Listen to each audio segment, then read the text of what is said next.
Welcome back, guys. My name is Brady Hanna. This is JJ Patton. This is another episode of Strategic Angling, brought to you by K&K in Bettendorf, Iowa. I want to thank them for bringing you this show. This is a spoiler alert. This one's about Dobyns rods. So if you're not a Dobyns rods guy, catch you next week. Sorry for you. Well, sorry for you. But this one's about Dobyns rods. And specifically, Justin and I made a similar style video this maybe a month and a half, 2 months ago, where we kind of talked about unique rods that we haven't covered much on here, or I haven't really seen much on the internet at all about.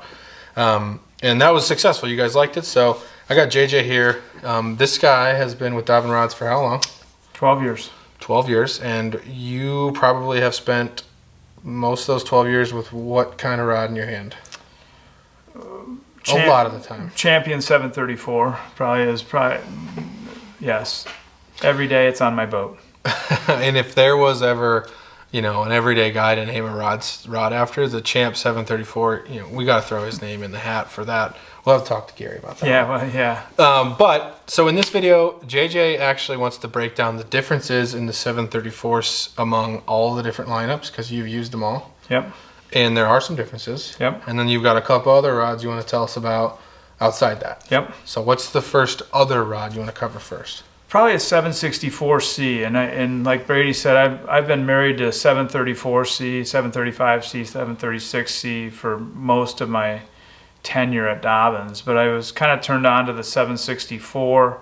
I had one. I've had one for a long time. I bought it for Carolina rigging, and it's a very good rod for that. But what I didn't realize was it's kind of a sleeper rod for kind of that flipping pitching type thing with a quarter to a half ounce weight, heavy cover. It's got a lot of backbone. It's got a good tip.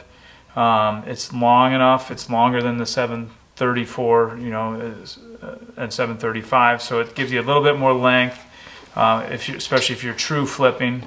It's got a lot of power. It's a very, very powerful rod, and I've just kind of become a big fan of it. And in fact, usually my 736 has a frog on it. My 735 sometimes has a Texas rig, but I've kind of went to where the 764 is my Texas rig rod, and I leave the others for frogs and swim baits and things like that. Yeah, I was just going to ask you, where does this rod fit in for a guy who maybe is graduating from having the 730s? Where does this fit? Where does this bridge the gap to? This rod is probably more powerful at the tip than all those. Okay. The 736, as we know from our frog videos, has a lot of tip to it. This thing gets into the meat pretty quick. It's not a very good frog rod. Not as good as a 736 or a 735. But if you're flipping and you want to get that hook set and that fish moving, this is a good rod for that.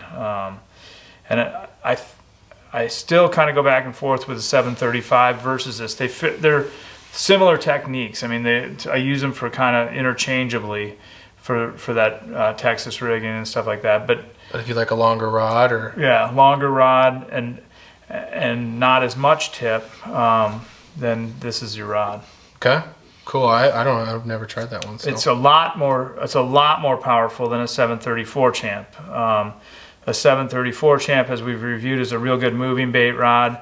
It's a good flipping rod, but this is a better flipping rod than the 734. Okay, great. What's the next one? A spinning rod. We don't talk much about those. Yeah, that'd be upside down. Yeah, the egg beaters. Yeah, okay. 733 Champ spinning rod has rapidly become my go-to spinning rod for what we do around here. We're a little dirtier water, so it's not super ultra finesse. It's more 8 to 12 pound leaders on your fluorocarbon. It's a little heavier cover, but that 733 Champ spinning rod is actually made with the same blank that the old DX blanks were made from. So you're getting a really good blank. You're getting a $300 retail blank on a $250 rod. It's a super good rod for if you don't like bait casters and you want to use a Texas rig or even a spinner bait or a floating worm. Those are kind of, I use it for a floating worm a lot. I use it for small, swim baits, open hook swim baits. Is it your Senko wacky rig rod or yep. not really? That I usually use casting, honestly. But if it's a wacky rig, then yes, this would be the rod I would pick up for that. Okay. But a regular Texas rig Senko, I use a casting rod. But yeah, I mean, stuff like that. Bigger shaky heads. I think we talked about shaky heads in a video. Those type of things. It's got a lot of power. It's got a good tip. It's kind of a good in between. You can use it for moving baits. You can use it for plastics and Texas rigs. It's got enough power to set the hook through the plastic. It probably, if I could buy one spinning rod, that would be the one I got that would be the most versatile in the lineup. Okay, and then that brings us to the grand finale, your favorite stuff. Yeah. Take us through the options they have for the 734, and then what you're finding differences in. So 734, to start with the least expensive would be the Colt. $80 price point. Yeah, love the orange on it. Colt has a little bit of fiberglass mixed in. It fishes more moderate. So if you're a guy that likes a little more moderate action for chatterbaits, spinnerbaits, swim jigs, moving baits like that, it's a real good rod for that. There's kind of a cult following even among some pros that are maybe not on Dobyns staff that this is a real good rod for spooks. And it does have a good action for that. Mm-hmm.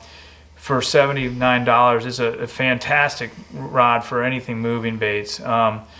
You can throw a bigger square bill, a 2.5 or a 2.0 or something with bigger gauge hooks on it, and a bigger square bill would work on it. And it's just a good rod. I mean, it's just a buzz bait, a chatterbait, a spinnerbait, a great rod. Move up the line, you go to the Maverick.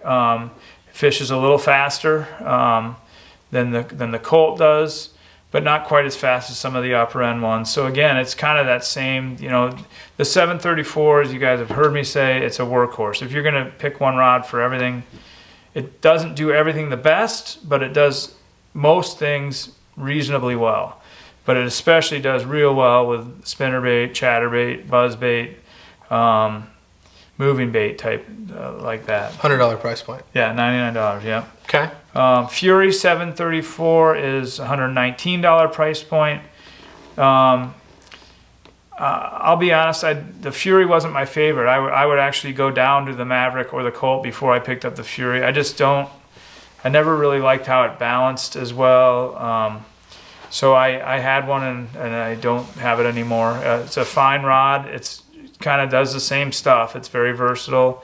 Honestly, this might be a little odd, but I don't like green, so maybe that's why I don't like it. Don't like green. Yeah, it just doesn't look right to me. So I like the orange on the Colt. No, I don't know why. It didn't feel right to me. So you can move up from there. The Caden comes in a 740. Sierra cheaper than Caden? Oh, they're the same. Okay. So Caden's a 744. Sierra's a 734. Now a Sierra is an interesting rod because that's what I use mostly for my chatterbaits. It has more of that moderate glass flex. It fishes almost like a crankbait rod, and the Sierra line is good for treble hook baits and it's good for chatterbaits.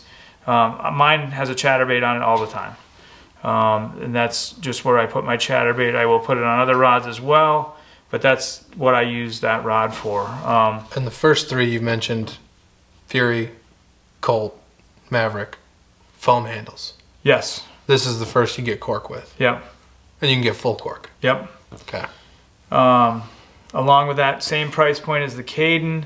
The Caden fishes faster. It's probably, out of the 734 line, it's probably the best one if you were going to get it for bottom contact, for Texas rigs, for jigs. It's probably the fastest action out of all of them. Did not know that.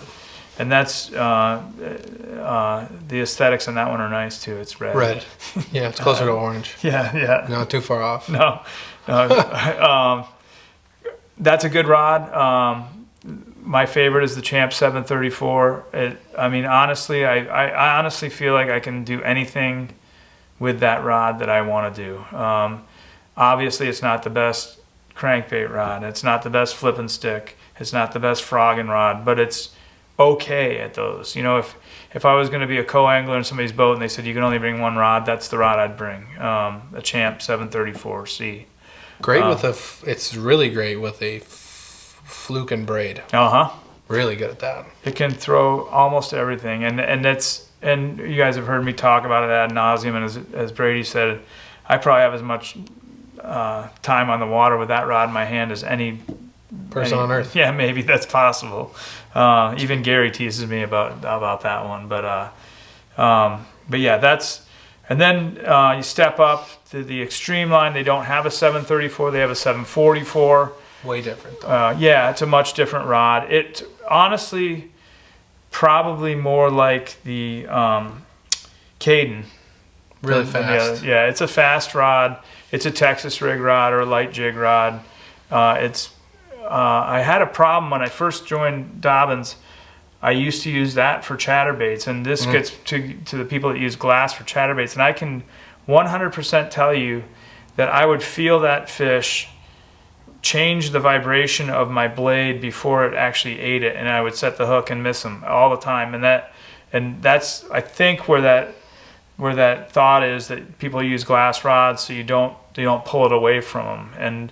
And you have to be careful when you're using a Champ 734 for the same reason. You just have to train yourself. Even with a swim jig, you know, you've seen me on the swim jig. I don't really set the hook. They eat it like a crankbait. I lean into them. Once I feel it load, then I kind of pull.